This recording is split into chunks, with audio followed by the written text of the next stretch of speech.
Hey, Shalom, Makian, Shalom, Kal Halal, Yahweh, Ba'ashem, Yahweh Shai, Ba'ashem, Rakahakodash, on this in double honor to the apostles and elders of Great Millstone. Much peace, love, and salutations to you, Akim, out there pushing the word of sincerity and truth. This is the brother Ariala, and, I want to talk about culture of structure within the camps, a culture of structure within the camps. I want to talk about some key points to look for maintaining a level of belief and a level of unity within the camps. Right now we're definitely in a house cleaning period, and there's certain things that are unacceptable when you want to cultivate structure and growth and edification within your particular camp and within an organization overall. And so I want to talk about four key points that we look for, four key points that the scriptures kind of mention and talk about. When you read the letters to the churches, these were situations and issues that were consistently brought up anytime that there was problems. And definitely because we're in this flesh, there are going to be things that pop up, things that happen, and they're going to have to be dealt with. So the first key point that I want to talk about, and you brothers can write this down, is removing ego. All right, removing ego, building unity by making sure that we remove a personal ego that we may carry, when building and keeping unity within the camp. 1 Corinthians chapter 8, verse 2 says, "If any man think that he knoweth anything, he knoweth nothing yet as he ought to know. But if any man love the Most High, the same is known of him." And so, as we gain knowledge and information and we come into the spirit of truth, because we're coming from such broken situations, pride and egotism and can rise up. And we have to always maintain a level of humility as we increase in the faith. Because what happens after that is then you start to have evil surmisings and just thoughts of wanting to commend yourself, and just getting puffed up, when staying humble is key. Scripture says, even on the back end of 1 Corinthians 8:1, knowledge puffeth up, but charity edifieth. But whenever we start to have pride, then those evil surmisings kind of come in there. Proverbs 16:18, pride goeth before destruction, and a haughty spirit before a fall. And what happens whenever we have pride? We become unwilling to listen to counsel, unwilling to listen to perspective, perspective that's outside of what we might personally want or what we might personally do. We won't listen to it. We won't take heed. And then because of that pride, because of that ego, it leads to destructive behaviors. And now when everything is beginning to burn all around you, now we want to backtrack. Well, it doesn't work that way, man. For the sake of the house, for the sake of the ministry, people that have ridiculous pride or egotistical issues, narcissistic issues, where everything has to center around their sentiment, feelings, and perspective, people that have that don't tend to make it. In Sirach 32:21, it says, Sirach 32:18, a man of counsel will be considerate, but a strange and proud man is not daunted with fear, even when of himself he have done without counsel. Do nothing without advice, and when thou hast done, repent not. Go not in a way wherein thou mayest fall, and stumble not among the stones. Be not confident in a plain way. Be not confident in a plain way. And being confident in a plain way comes from having a puffed up ego, a puffed up mindset. Okay? And it ought not be so, man. So those things have to be removed. Okay? Those things have to be removed. Proverbs 16:28 says, a froward man soweth strife, and a whisperer separateth chief friends. So this goes into the second thing that I want to talk about. The first one was removing ego. When we come into this thing, we understand that we are part of something. It's not all about us and what we feel and think and want. We're part of a body. All right? So, yeah, we're seeking out our own salvation, but we're still fitting into a framework. All right? The second thing that causes strife within an organization and keeps and frustrates a structure of a culture of structure or a culture of edification is gossiping, whispering. And this right now is a big issue. Great Millstone has become a very large organization. There's a lot of cross-camp relationships. And so what happens when you have an issue with one brother's upset about something and he's going to another camp complaining about this, and then this person that he went to go complain to it interprets it one way, and then that person tells it to another person that's in his camp, and they say, hey man, did this and this and this and that. And so one thing that was said that was meant to be this way in this energy, you done took it that negative and you done passed it that negative to a whole nother camp, and it's been interpreted in another way, and two different perspectives are there, and it festers and grows into a huge problem. That's why gossip and whispers and backbiting, people like that have to be removed. Have to be removed. Okay, verse 29 says, a violent man enticeth his neighbor and leadeth him in a way that is not good. All right?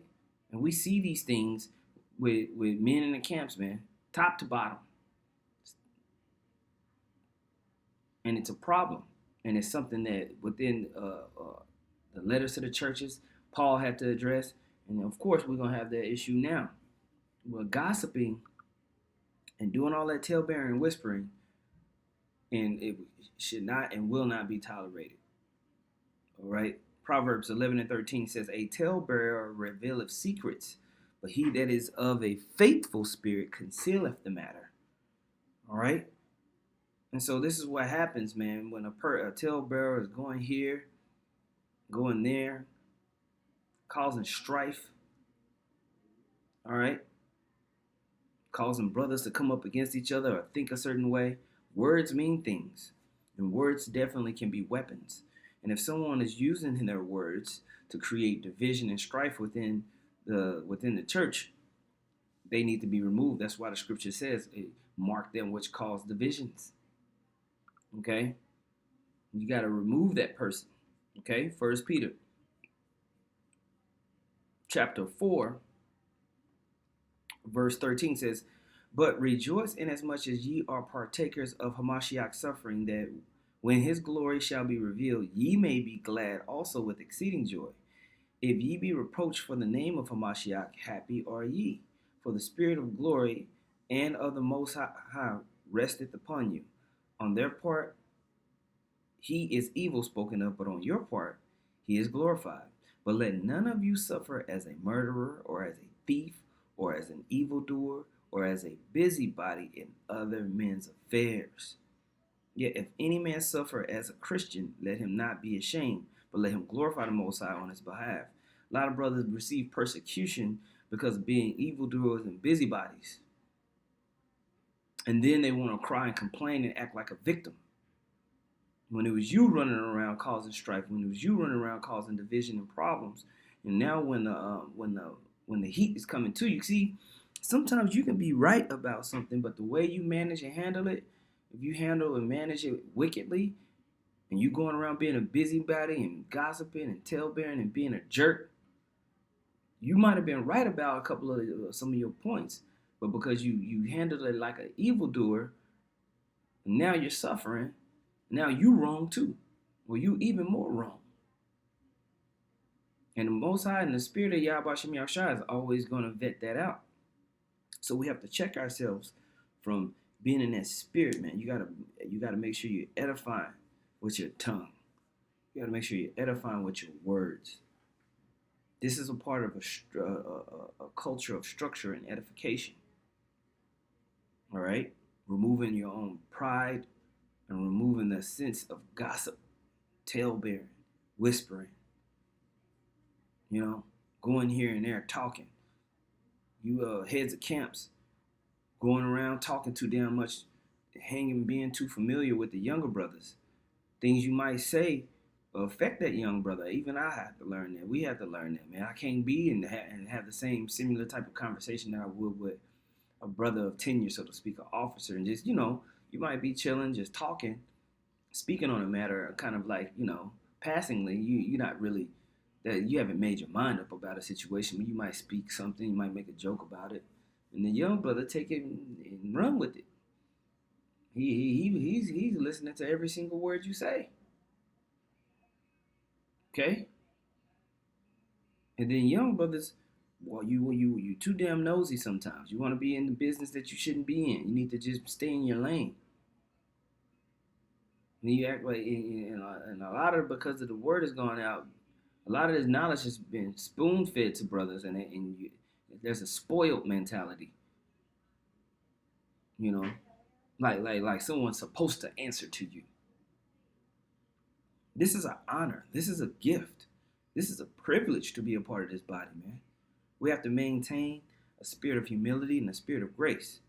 Here in 1 Thessalonians, the 4th chapter and 11th verse, it says, and that ye study to be quiet and to do your own business and to work with your own hands as we commanded you, that ye may walk honestly toward them that are without, and that ye may have lack of nothing. Okay? We have to be mindful of what type of energy that we bring in, man. Stay in our lane and maintain what? The culture of structure. A culture of structure. But if you're running around talking a whole bunch of noise, puffing yourself up, it creates strife and problems and divisions. Okay? 2 Corinthians 12 and 19 says, again, think ye that we excuse ourselves unto you? We speak before the Most High in Hamashiach. We do all things, dearly beloved, for your edifying. For I fear lest when I come I shall find you such as I would, and that I shall be found unto you such as ye would not. Lest there be debates, envyings, wraths, strifes, backbiting, whispering, swellings, tumults. See, when you got egos flying around, you got disorder with gossip, these type of things come up. Debates and envyings and wraths and strifes. We have to be mindful of that. Verse 21 says, at least when I come again, my power will humble me among you, and that I shall be many which have sinned already, and have not repented of the uncleanness and fornication and lasciviousness which they have committed. So then you have to come and later, then the whip has to be cracked, so to speak, because of disorderly conduct that's happening within the church. You know? But then when that happens, everybody gets all butthurt and they wanna act like they, oh no, I mean, I didn't do nothing. I just this and that. You know? It's ridiculous, man. It's ridiculous. All right? So that's the second thing to watch out for: gossip and talebearing, whispering. All right? The third thing, submission to the mission. Subjection to order and rank and authority. There's order and rank and rule isn't meant to downplay someone. It's meant to maintain proper communication and proper partnerships within the organization and group. It's very, very vital. The point of rank is not to lord over anyone. It's so that communication can be directed in the right type of way. You know where and when to talk and to do with who. The reason why the camp heads are established, officers are established, and then you have men underneath them is so people know who and where to go to. And so that there's no confusion and destruction within the body. All right? But what happens is brothers start to learn some scriptures and they have a certain level of knowledge and they don't really understand that the mission is bigger than them. And they get puffed up and they want to do their own thing. Well, you can go do your own thing. You just won't be a part of Great Millstone. Okay? 2 Corinthians chapter 10, verse 8 says, for though I should boast somewhat more of our authority, which the Lord had given us for edification, and not for your destruction, I should not be ashamed, that I may not seem as if I would terrify you with letters. For his letters, they say, are weighty and powerful, but his bodily presence is weak, and his speech contemptible. Let such as one think this, that such as we are in word by letters, when we are absent, such will we be also indeed when we are present. So when I'm writing these letters, when you see me, I'm gonna be the same way. You know, my character and everything like that. Okay, for we dare not make ourselves of the number or compare ourselves with some that commend themselves, but they measuring themselves by themselves and comparing themselves among themselves are not wise. But we will not boast of things without our measure, but according to the measure of the rule of the Most High have distributed to us a measure to reach even unto you. So we not coming and boasting about some rank that we done built up on ourselves for no reason. Things were put in place and a measure was given through the spirit of Yahweh Shem Yahushua. Why? So they can so the word can be reached out to the rest of the churches. So brothers, yeah, Kwan and yeah, double honors to the apostles and elders, a great millstone. What does that mean? It's not just to slap somebody on the ass and say good job for teaching the word. It's meant because the Most High set men up for what? Communication, order, edification overall. But when those ties and lines are broken and you have young brothers that they want to be the head of the camp, and they want to do what they want to do, they ain't listening to nobody. Then you got heads of camps taking things that shouldn't be going to young brothers, and they all out of line. Now things are there's mixed messages going around. It causes what? Chaos. We lose a culture of structure and edification when it happens. We don't have rank just to lord over each other. Okay? Verse 14 says, for we stretch not ourselves beyond our measure, as though we reach not unto you. For we are come as far as to you also in preaching the gospel of Hamashiach, not boasting of things without our measure, that is, of other men's labor, but having hope when your faith is increased, that we shall be enlarged by you according to our rule abundantly. Okay? So things are set up and authorities given in certain positions to make sure that the gospel is going out and people are built up.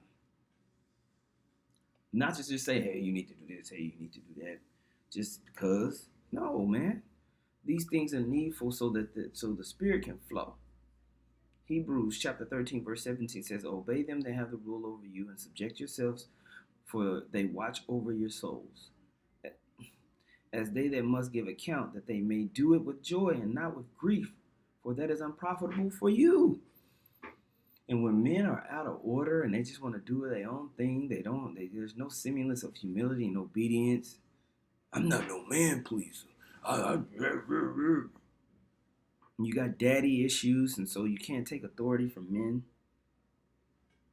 You make it to where it's unprofitable because brothers don't have joy when they come to you and looking over your soul. Brothers is like when the situation comes down and your name comes up, it's just like, here we go. This guy. It's ridiculous. Things ought not be so. Things ought not be so, man. We have to make sure that we understand and we're subjecting ourselves. We have submission to the mission. We are subject to where we are, our rank, our order and file, so that things can move forward. We're under the rule, subject. We're under the rule of what Yahweh Shem Yahushua set up. And sometimes you might not like the person that's the head of your camp. You might not like the person that might be an officer over you. It's not about your likes. It's about your responsibility over your feelings. And if something's wrong and if something needs to be corrected, you have to trust in the spirit that the Most High is going to correct it. But when you're trying to force the course of the river and you got this contrarian spirit and you're trying to force your energy on a situation, it's not going to do anything but cause a fire and a flame. And usually you will get burned. You will get burned. Okay? 1 Peter 5:1, the elders which are among you I exhort, who am also an elder and a witness to the sufferings of Hamashiach, and also a partaker of the glory that shall be revealed. Feed the flock of the Most High which is among you, taking the oversight thereof, not by constraint, but willingly, not for filthy lucre, but of a ready mind. We have to have a mindset as an elder, as a person that's been given authority over a group of people, to just have a charitable heart. Because brothers are going to come in all different types of spirits. And brothers gonna have, there's gonna be situations where it gets on your nerves, and there's a certain responsibility with being an elder where you feel looked at and watched, and you just want to be relaxed. You just want to relax, you know. And I feel like everything you do is you're walking on eggshells. I felt that way before, but hey, you want to do this thing willingly, not by constraint, because when you do it by constraint, you're offended in your heart. The Spirit ain't dealing with you. There's no spirit of grace. There's no spirit of charity. So there's no spirit of increase. If you're put in a position as an elder or a head or an officer of the camp, you want to stay in that willing spirit. Okay? Verse 3 says, neither as being lords over the Most High's heritage, but being examples unto the flock. We talk about, not pushing something on somebody that you wouldn't do yourself. And you do it through example. Brothers in our camp, we had years and years and years of serving. We picked the signs up first. Now somebody else picks up the signs. We held the camera first. Now somebody else holds the camera. We were the readers first, and we still are, but you know what I mean? And it's passed down on and on and on. We taught every single class. We picked up this brother when he needed a ride. So now other people go and do it. You know what I mean? We went and got the food. So now now other people get the food. You do it by example. And willingly. You ain't got no mind towards it. You just want to help. You just want to build. Well, you have to maintain that spirit. And as you grow in the spirit, your office changes. What you need to do for the camp changes. And you flow with it. Okay? Verse 5 says, likewise, ye younger, submit yourselves unto the elder. Yea, all of you be subject to one another, and being clothed with humility. For the Most High resisteth the proud, and giveth grace to the humble. Humble yourselves, therefore, under the mighty hand of the Most High, that he may exalt you in due time. And what happens when there's a lack of humility, and we talked about this first, man, you can't be subject, you can't submit to the mission, you can't be subject to one another if you got a prideful mindset of I ain't gonna listen. And this goes for the elders and for the younger brothers. We all have to be subject to the position and place that Yahweh Shem Yahushua has put us, so everything can flow. But when things are out of order, communication drops off. And when communication drops off, we lose the culture of structure and edification.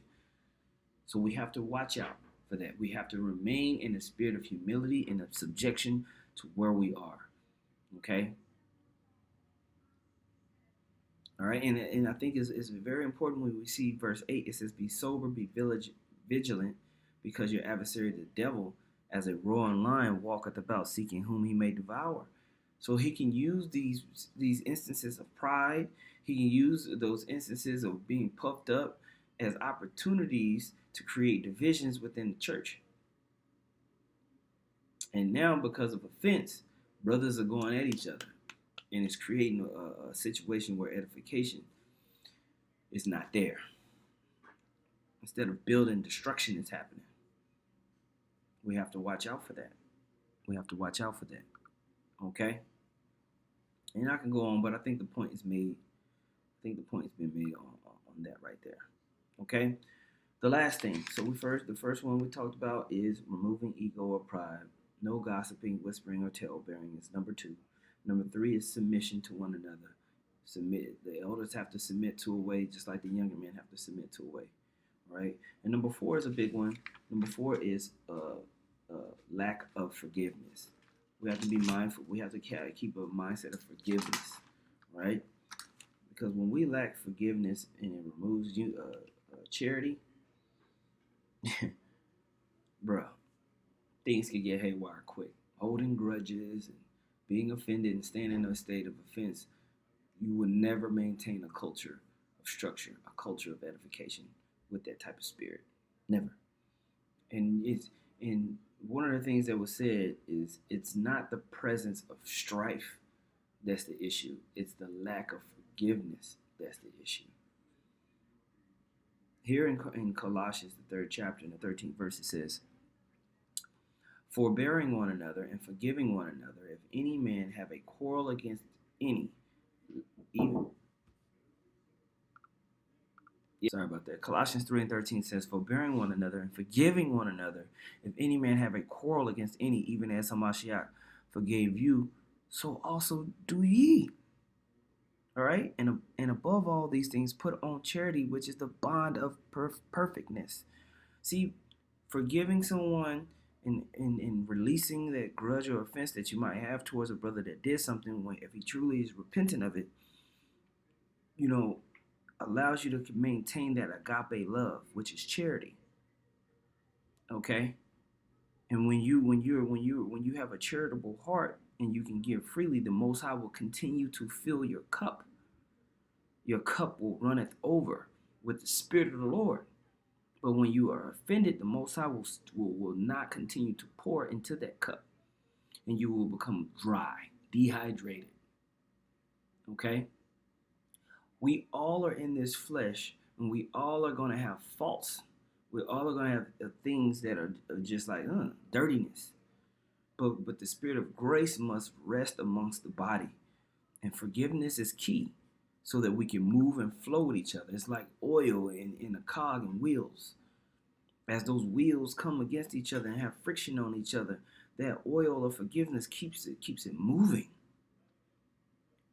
Matthew 6:14 says, for if ye forgive men their trespasses, your heavenly Father will also forgive you. But if you forgive not men their trespasses, neither will your Father forgive you. You have brothers that will hold on to a trespass for years, just grumpy, angry, and it builds and builds and builds and explodes. And now we in the council, and we in here listening to, and we like, damn, this brother mad as hell. When did this happen? I remember, man, in 2019, man, he didn't pick me up, man. He didn't pick me up. I needed a ride. Well, he did this or he did that. And we're like, yo, geez, Louise, brother. Let it go. For yourself, let it go. For your own spirit, let it go. You know, you gotta, sometimes situations, man, if you can learn how to just have tenderness in your heart. Everybody wants to be so hardcore and stand up, and it all goes back to ego. It all goes back to pride. And if you release it with a humble spirit, and a lot of times all four of these different points I'm making, they fold on each other. Because of lack of forgiveness, you start to gossip. Because of the gossip, you can't submit. You can't be subject to one another.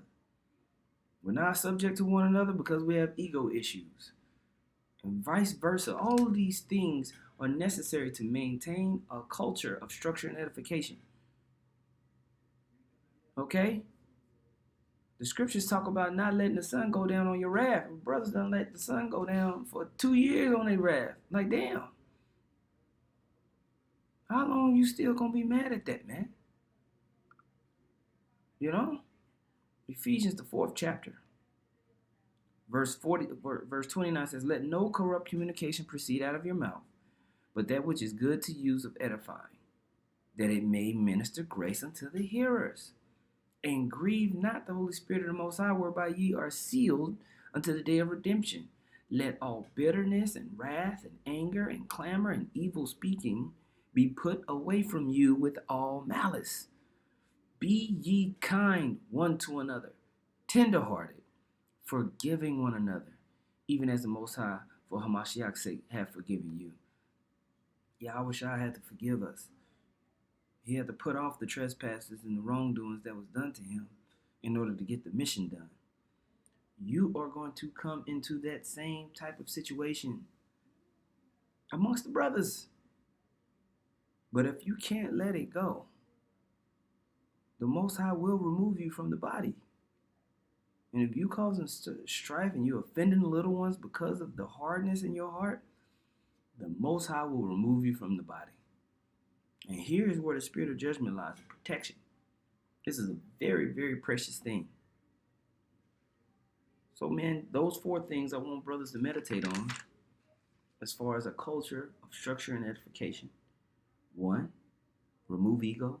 2, end gossiping. 3, a heart of subjection or submission to the mission. And 4, Lack of forgiveness. We want to keep a forgiving heart. Call halal Yahweh, Bahashim Yahweh Shah, Bahashim Rakah HaKodash. Lord willing, that was edifying. Double honors to the apostles and elders of Great Millstone. Much peace, love, and salutations to you. I came out there pushing the words of sincerity and truth. Shalom.